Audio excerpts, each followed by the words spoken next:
We continue our reading of God's Dream for You, The Chosen, a morning devotional by author Dwight K. Nelson. Today's reading, September 2. You can learn something from a 12-year-old. And he said to them, "Why did you seek me?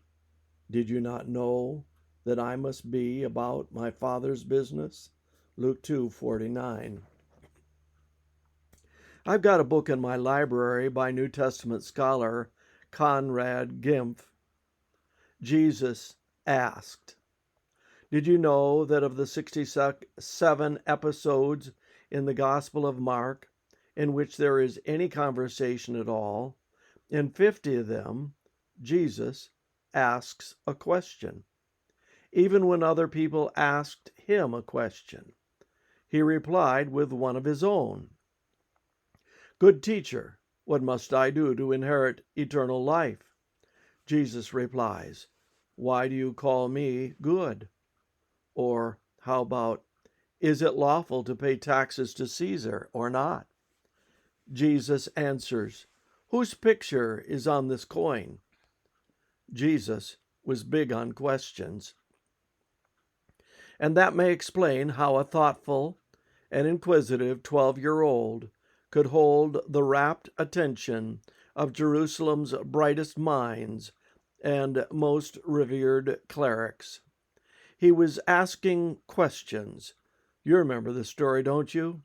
For his bar mitzvah, Jesus traveled with Joseph and Mary from Nazareth to the Holy City.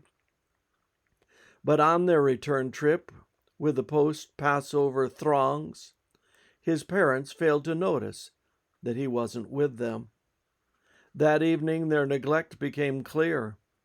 Racing back to Jerusalem, the next day, Joseph and Mary spent yet another day frantically searching for their lost child.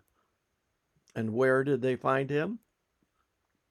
They found him in the temple, sitting in the midst of the teachers, both listening to them and asking them questions. Luke 2:46.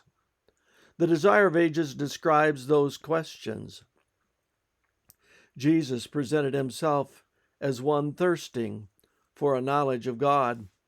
His questions were suggestive of deep thoughts or deep truths, which had long been obscured, yet which were vital to the salvation of souls.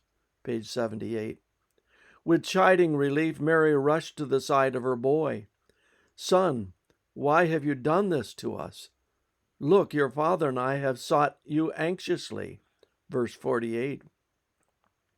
The 12-year-old Jesus gazed into the loving but scolding face of his mother, and when he spoke the first red-letter words in Luke's gospel, sure enough, it's a question. Actually, two questions. "Why did you seek me?" he asked. "Did you not know that I must be about my Father's business?"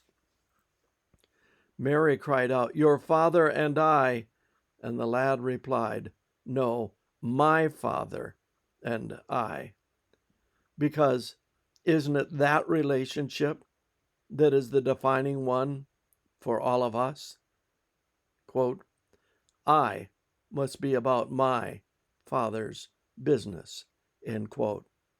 After all, isn't that why the chosen were chosen in the first place? To join their Father in his passionate business and solitary mission to seek and save the rest of his lost children. Isn't it time we, too, were about our Father's business? This concludes our reading today of God's Dream for You, The Chosen.